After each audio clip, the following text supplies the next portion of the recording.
पहलगामा attack के बाद कल आज जो है 24 तारीख को मोदी जी आए मधुबनी बिहार में, और ना कोई शोर शराबा, ना कोई ढोल, ना कोई नगारा, और आए और क्या सब बोले। आइए हम जनता से, इसके जनता पर क्या असर पड़ा है, आइए हम जनता से डायरेक्ट बात करते हैं। क्या आज मोदी जी आप भाग रहे हैं? भाग कह रहे हैं, भाग तो मोदी आज जी को पड़ेगा। क्या बोले? भागना तो मोदी जी को पड़ेगा हिंदुस्तान से। अच्छा, क्यों? क्योंकि जब मोदी जी के इतने सुरक्षा होते हुए भी, राजनाथ सिंह के होते हुए भी, रक्षा मंत्री के, गृह मंत्रालय में अमित शाह के होते हुए भी, अगर पाकिस्तानी हिंदुस्तान के अंदर घुसते हैं और हिंदुस्तानियों को मार के वापस चले जाते हैं सेना की कमी की वजह से। सेना की कमी की वजह से? क्या हमारे देश में सेना की कमी हो गई? केंद्र के सेना की कमी नहीं है। हमारे सेना गलत नहीं है, सेना के हाथ पैर बांध के रखे भाजपा सरकार केंद्र में। वो चाहती है ऐसे दंगे हो और हमेशा की तरह भीख मांगे। वहाँ के बिहार में जब पुलवामा हुआ, शहीदों के नाम पे भीख मांगा मोदी जी ने। आज पहलगाम हुआ, बिहार में आके भीख मांगा मोदी जी ने। भीख मांग लिए मोदी जी? कैसे भीख मांग लिए? ये हम जनता से वोट का भीख मांगते हैं मोदी जी, और जिताने के बाद पहलगाम और क्या बोलते हैं उसको, पुलवामा जैसे हत्याकांड करवाते हैं खुद भाजपा सरकार। तो भाजपा सरकार करवाए हैं? आपको क्या लग रहा है? हैं? भाजपा के होते हुए भी, सरकार के होते हुए भी, चौकीदारों के होते हुए भी आखिर कैसे पाकिस्तान हिंदुस्तान के अंदर घुस गए? कैसे 300 किलो आरडीएक्स आता है और पुलवामा में 44 जवानों को शहीद करके चला जाता है? आज तक जांच नहीं हुई, आज तक ये नहीं पता चला। और जो गाड़ी थी ना, वो भी गुजराती नंबर थी। गाड़ी भी अटैक करने वाला गाड़ी भी जिस गाड़ी में 300 किलो आरडीएक्स थे वो भी गुजराती नंबर थी।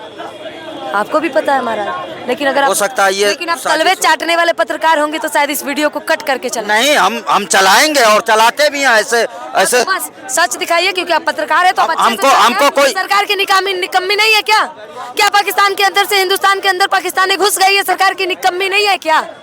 हाँ, तो फिर सरासर ये सरकार के चौकीदारों की गलती है, सरकार के सुरक्षा बल की गलती है।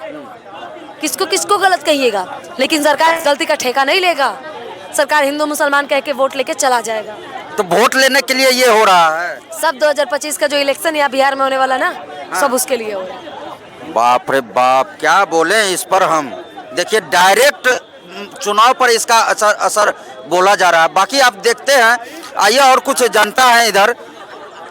क्या आज मोदी जी पहलगामा अटैक के बाद आए? देखिए, सबसे पहले तो जो भी हुआ बहुत निंदनीय है। इसमें अगर सच तौर पे देखा जाए तो ना यहाँ हिंदू ना मुस्लिम की बात करनी चाहिए, क्योंकि आतंकवादियों का कोई जात नहीं होता, ना कोई धर्म होता, ना कोई मजहब होता।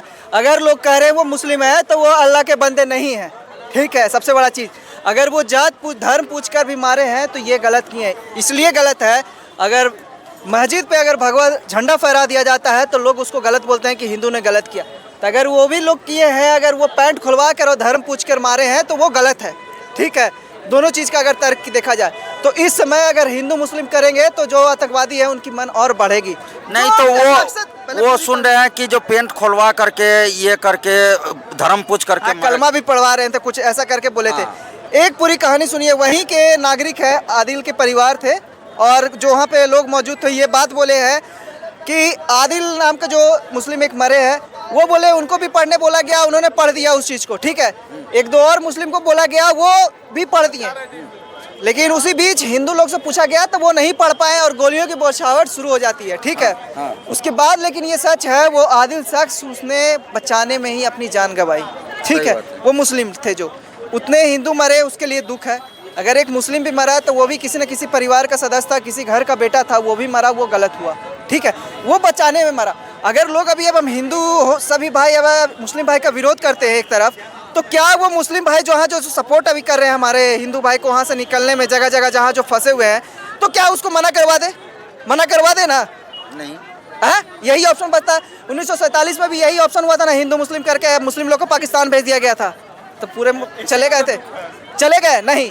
आज अगर सेकुलरिज्म की बात करें तो हमारे देश में कहीं ना कहीं एक होकर रहने की गंगा जमुना तहजीब जो हमें भाईचारे की और एकता की प्रतीक देती है, एक रहने का कहती है, ठीक ना।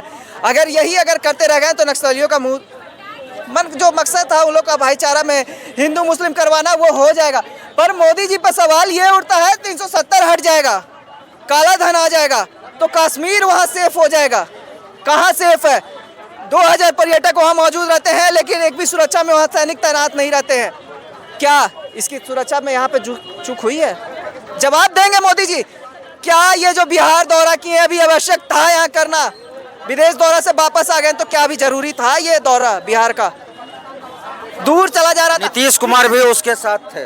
अरे भाई यहाँ सत्ता के लोभ में आम नागरिक यहाँ पे जान गंवा दिए, चाहे हिंदू हो मुस्लिम ये मैटर नहीं करता, फिर भी कोई देखने को तैयार नहीं है। ये कुर्सी के लालच में यहाँ पे आम जनता की यहाँ जान जा रही है, यहाँ पे लोग इस तरह का बयानबाजी कर रहे हैं, आके सौगात दे रहे हैं। क्या बिहार को सौगात दे देंगे भाई?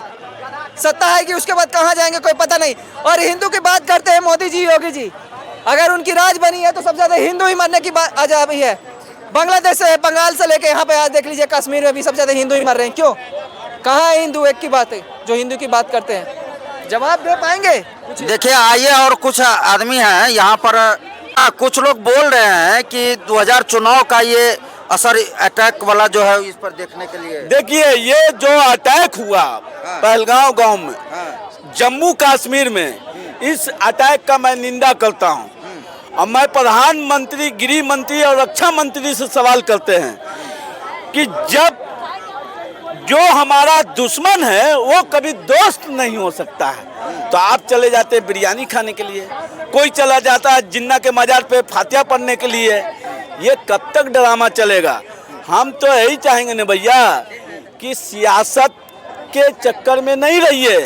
सियासत से पहले हमारा देश है। जब हमारा देश सुरक्षित होगा तब न कुर्सी खेलिएगा। देश मेरा सुरक्षित नहीं रहेगा तो कुर्सी कहाँ खेलिएगा? तो ये लोग सियासतों के चक्कर में ना पड़े। और आप लोग से देश नहीं संभल रहा है, तो हम एनसीसी के ट्रेनर हैं, समझ में आया? आप एनसीसी के ट्रेनर हैं? हाँ, गोली चलाना जानते आप हैं। दिख रहे हैं इतने ठोके, और आप मेरे पास आर्म, समझ में आया न? 2006 में आतंकवाद के विरुद्ध मैं गया था जम्मू कश्मीर लड़ने के लिए। अरे सभी धार्मिक स्थल पे घूम के लोगों को जागरूक किया कि आतंकवाद का ना कोई जात होता है, ना जमात होता है, ना उसका कोई धर्म होता है। गोली जब चलती है तो किसी को नहीं दिखता है कि कौन खड़ा है सामने में। और हम लोग को कुछ समझना होगा। उस घड़ी जो जम्मू एंड कश्मीर के कमिश्नर थे SS गिल, जिनके नामों से आतंकवादी हो, गतिविधि रखने वाले लोग हो, या फिर कोई किसी तरह के अपराधी हो, उनके नाम से लोग पैंट में पेशाब किया करते थे। उस इंसान ने हमें सम्मानित किया था, समझ गए? उसके बाद 2007 में मैं गया, साथ में वहाँ के डिप्टी CM मंगत राम शर्मा ने हमें सम्मानित किया। तो मैं कहना चाहता हूँ देश सर्वोपरि है और देश के प्रति किसी तरह का किसी से समझौता नहीं किया जा सकता है। यह देश का नेता हो या देश का कोई व्यक्ति हो, अपनी रोटी सेकना चाहते हैं देश के नेता लोग। चलिए आइए, और कुछ युवा हैं, क्या कहिएगा कल का? कुछ नहीं कहेंगे भाई, थके हुए हैं। थके हुए हैं तो देश के लिए 2 शब्द बोल भी नहीं सकते हैं। नरेंद्र मोदी से आप सवाल पूछिए। नरेंद्र मोदी देश का प्रधानमंत्री है। हमारी उतनी औकात नहीं है कि हम नरेंद्र मोदी से सवाल पूछें। अमितेश पांडे गरीब आदमी है, इसलिए आप इसको कॉलर पकड़ के पूछ सकते हैं। आप क्या चाहते हैं? आपको देश के प्रति प्रेम नहीं है? हमको मोदी जी से ज्यादा प्रेम हमको देश से है। तब फिर हमको तो ऐसा लगा कि आपको बहुत ज्यादा प्रेम है। मैं बोल तो रहा हूँ, मोदी जी से आपको इसलिए सवाल करना चाहिए था क्योंकि मोदी जी को आज जाना चाहिए था पाकिस्तान। जैसे बिरयानी खाने पाकिस्तान गए थे, वैसे ही पाकिस्तान जाके वहाँ के प्रधानमंत्री का कॉलर ऐसा पकड़ के पूछना चाहिए था कि तुम्हारे देश का आतंकवादी आकर के ऐसा क्यों कर रहा है।